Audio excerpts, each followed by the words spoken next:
blitz decks, as you see, and we kind of have mentioned, you play these kind of aggressive decks that have these aggressive starts, and you punish your opponent for making a poor decision early, because you don't give them a chance to get back into the game. So we've got another match here. Justin Uppal playing Prime Speaker Bant, and Craig Boosman on Jund on the left. Craig has a Beast, and Justin has a Loxodon Smiter, which appears to be a little bigger, although I think it just, apparently Craig just top deck Bonfire, so we're going to game 3, so it's irrelevant. It's a miracle! It is. We'll get to actually see this, see a game from the beginning. That's good. These guys going to game 3 with plenty of time left for a nice, healthy match, or a healthy game. Yeah. Presuming both players draw lands and spells. As we mentioned earlier, I hate to give like one deck the upper hand in these, but Jund is just favored in this matchup, in my opinion. Yeah, I'm going to look at Craig's deck. We were looking at Chi Hoi Yim's. We saw his earlier. This looks very similar. Can you hand, is Chi Hoi Yim's on top? I think it. Yeah, I got his over here. I know I grabbed it, but I think it didn't end up. It's over here. Set. You have it? Okay, so I just want to compare them. You got the 4 Hunt Masters, the 4 Thrag Tusks, 3 Olivia. So Chi Hoi Yim went with Vampire Nighthawk over a couple of Arbor Elves. Craig has 2 Arbor Elves, but about the same. It's hard to differentiate Jund. You're going to play Liliana. Does he have Liliana? Yeah, he's got 3. I was about to say, you play Liliana, you match the Garrix. Hunters, yep, Primal Hunter. You're going to play the same creature package. Jund usually doesn't run 1-drop mana dorks, mainly because the whole strength of this deck is its resilience against board sweepers, and you don't want your mana to be killed. Like, you want to just play the Farseeks and call it a day.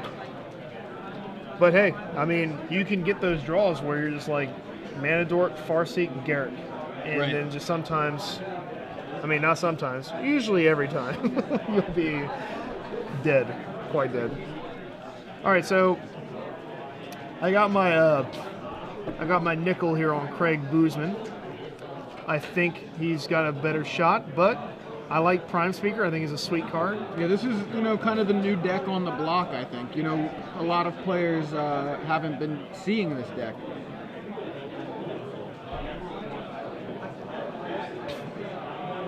It just showed up in a Classic Series top 8 last week, I believe, in Louisville. It was either last week or the week before, but it's really not a known quantity yet. It's just kind of starting to make its appearance known, so that could be something.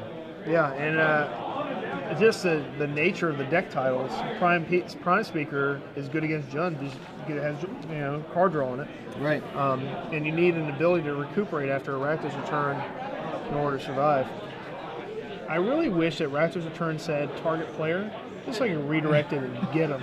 I just want to play redirect. I want to send it right back in their face and get them, but you can't. It's target opponent. Makes me a little sad, but Yeah, that would actually be awesome. Yep. Like, no. Or the old Will Bender reprint. Yeah, I like the when you could swerve a Blightning. Yeah, that was always nice. That was nice. It's a similar kind of concept. And back to Will Bender, what's more fun than morphing creatures? I didn't like it. It's secret. I think that's why I didn't like it. I want to know if it's on the board. I want to know what it is. It kills me, but it's in a fun way. It's like I have had an opponent flip over a morph creature in the forest once in a PDQ. I'm not gonna name him. Oh wow! So just totally running the old cheat ski. Yeah. It's a 2/2, I swear. Basically, he conceded, and then I told him I want to see your morph, and then he's like, all right, I can scoop, and you have to reveal the morph at the end of the game, and it was a force card, and I received a win. Well, you were getting the win anyway. That was only game 1. Oh, I see. He scooped game 1. Yeah. So, wow, that seems like that's risky. Risky. You know what I mean? That's risky business. I feel like it's just personally, my opponent plays a morph. I want to know what it is, right? Even if the game's over, I just want to know what was it. What was it that I was playing around? You could have been banking on a rule misunderstanding. Maybe I wouldn't ask or something. I don't know. Yeah. All right, here we go. Justin Uppal. Turn 1 Temple Garden. Exciting land drops here and there. Sun Petal Grove, so no blue mana for Justin, but he does have a Farseek, and I believe I saw a Hallowed Fountain in his hand. And he's got a Breeding Pool now in play off the Farseek. So, yeah. Good start. Looks like he's got everything he needs to play a game of Magic here. Well, he needs spells. Yep. We saw a lot of lands. See, Craig has that card in his hand that should be banned in every format. What is that, Abrupt Decay? No, the old Rakdos Return. Oh, yeah. He does have Abrupt Decay as well, but yeah. Yeah, that should be banned too, right? Just ban all the good cards. Alright, we got Thragtusk in his hand. He plays Smiter, but he's holding Thragtusk, and he's holding, I think there's a Prime Speaker, can't tell. At least, I think there's 2 Thragtusks he's holding. Yes, I believe I saw a second Thragtusk as And well. the second Smiter. Craig's going to have a Farseek here. If he doesn't have a 4th land, Craig is going to be hurting. And Justin's going to be able to really benefit off this Rakdos Return when it happens, because he's not going to play the Smiter, he's going to play Thragtusk, so he will be starting a Smiter to the Rakdos Return. The natural defense against that card. Remember back in the day with Cruel Ultimatum, people would cast that, and you would have people discarding that Wiltleaf Legion. Oh yeah, blowing people out. Well, there's that 4th land you mentioned, Rootbound Crag, comes down from Craig, passes back, Justin untaps, draws, I believe, a Sun Petal Grove, swings in with his Smiter, knocking Craig to 16, plays that Sun Petal Grove, and now we'll play a Thragtusk. Justin's about 1 land away from really having a field day, drawing 5 cards, or 6 cards, excuse me. He has a Prime Speaker, and he's on 5 land, he just needs 1 more to really take advantage. And a Thragtusk for Craig. How many cards does Justin have? If he had 3 cards in his hand, he should have Rakdos there. I believe he has Prime Speaker. Yeah, he had 3 cards. 3. Oh, my lord. Yeah. That is not good. He is going to regret that decision. If Justin drew a land, that is. If not, I don't think he drew land. He drew Arbor Elf, didn't he? Oh. Wasn't that what it was? So, Thragtusk and Smiter coming over, attacking. Craig's Thragtusk trades. Because Craig could have easily taken another hit from that Thragtusk. Or he could have taken 9, he would have been at 8. And then he could play Thragtusk, go back to 13, and then have defense. I think he really wants to play that guy. He wants to play that Prime Speaker, so he's really, yep. Yes, he's going to play the Arbor Elf, and he's going to play the Smiter. So he's not going to get a free Smiter, but otherwise, he wasn't casting anything else in his hand, I don't think. But he has that other Thragtusk, doesn't he? So he could have cast Thragtusk number 2 there. Yes. Would have been better for him, presuming he's going to get Rakdos Return. I think so, because the Smiter would have ended up on the board. He would have lost the Arbor Elf and the Prime Speaker, but now he's going to lose Thragtusk, Prime Speaker. Right. Unless Craig still doesn't want to do it. I think Craig now sees a much more dangerous board, so he might not be able to Rakdos Return. Yeah, I don't think he can Rakdos Return here because he has a much. So Abrupt Decay on the tapped Smiter. Okay, Tragic slipped on the untapped one. I was wondering why he targeted the tapped one. I wonder why he did it main phase too. That's something instant speed I would have left it to. Because Abrupt Decay can't be countered. And the Tragic slip one costs 1 mana, so the chances are, he only has Syncopate. Well, this is all working out for Justin. He's going to be able to.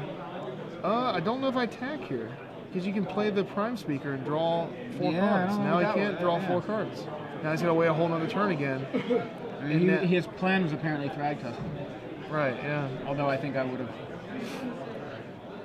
gone with. I just want to draw cards. Maybe that's the thing. Maybe we're just too the blue tunnel mages. vision on the drawing Draw card. cards. Herb and draw cards. What are you doing? Do whatever you can to draw cards. You're not playing blue. You need to draw some cards. All right, so he needs to return him here, and Justin's been missing land drops, so Craig has to know he has a spell in his hand, and you gotta take a beating 1 turn and get those cards out of his hand.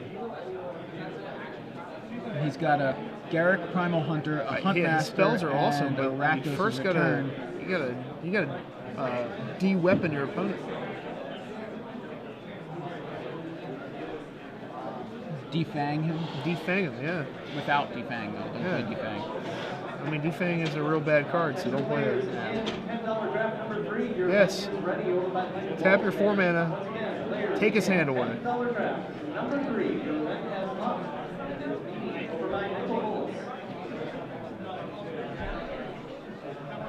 There we go. This is Rakdos Return. What did we say earlier? Better late than never is what I'm going to say right now. I'm confused. I don't even remember Rakdos Begins. And I haven't even seen the trailer for Rakdos Rises. But You know who's a scary card? Rakdos himself. He's a large creature. he is. Maybe it's Rakdos. Actually, I'm just going to butcher your joke, so we'll just leave it at that. All right, well, Huntmaster's back.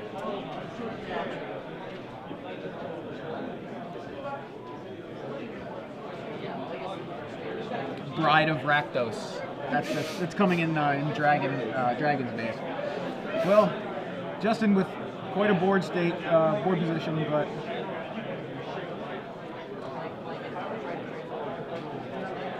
unable to stop the Rakdos' return. Wait a minute. So he has Garrick, right? Yeah, Craig does. And there it is. He's gonna make a beast. Yeah, this is where we are in the game now. For those who are either coming in recently or didn't see, he had an opportunity on turn 5 to Rakdos return Justin for all of his cards, which would have hit the Thragtusk, it would have hit Thragtusk, Prime Speaker, and then the Smiter. Right, Smiter's not a great great play. And then Craig could have untapped and he's holding Abrupt Decay, Tragic Slip. So, but right now he's still not looking that bad. Farseek's obviously the worst possible card to draw here besides a land. We know he has Huntmaster. Oh no, the Huntmaster was syncopated. The Huntmaster was syncopated. He has pretty much, they're both rolling off the top. Garrick is churning. Craig really needs to draw a creature ASAP, or actually, I'm looking at his list. I think he's just a creature. This one he needs real bad, so he can actually get some advantage from this Garrick here. Yeah, well, he's in good shape right now because all Justin has on board are 2 elves. Right. You're trying to he has Garrick, who is making beasts, and at this point, the beasts are, Garrick taking 1 a turn is not that threatening. Right. What side would you rather be on here? Craig's side, absolutely. Me too. I think we block here and you don't slip. Yeah, hold the slip for something more threatening. Yeah. Only advantage from not slip or from slipping there would be able to draw cards. Yeah, but he doesn't even need to do that right now. So look, there he's drawing cards anyway, 1 a turn. That's true. I don't think a lot of people just throw their Garrick in the graveyard here. Online, I have people that just draw their 5. I think you just plus it up, and then you just keep it out.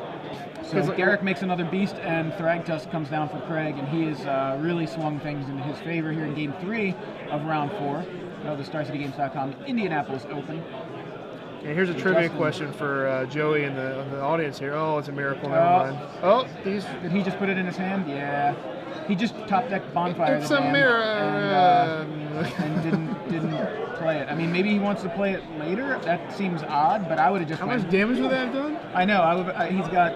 I just crunched the numbers. I think it's about 400. Yeah, I think he would have. That Bonfire would have been for like 9. 4, 5, 6, 7, 8, 9, 10, 11, 12 from the beast. 17, 20 damage. And kill all your guys. So a tragic slip for one of Justin's guys, and Restoration Angel comes down to blink the guy. I think Craig is messing with him. Maybe. Does he have Rakdos to return now? It's hard to watch this. This is kind of like a train wreck that ran into another train. Like the flavor text on Shivan Dragon? On the old school Shivan Dragon? He conceded to it, yeah. Okay, so there's the Bonfire. He would have conceded last turn to it as well, I think. Yeah, I think either way, that Bonfire won the game for Craig and the match. So Jun takes down Prime Speaker Bant. Craig Boosman over Justin Uppal in round 4. That was